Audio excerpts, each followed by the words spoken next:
కార్తీక మాసం నిత్య పద్య కుసుమం 13వ రోజు.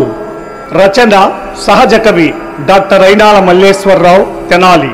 గానం గాన కళారత్న శ్రీ వెంపటి సత్యనారాయణ తెనాలి. రికార్డింగ్ సరిగమ ఆడియోస్ తెనాలి.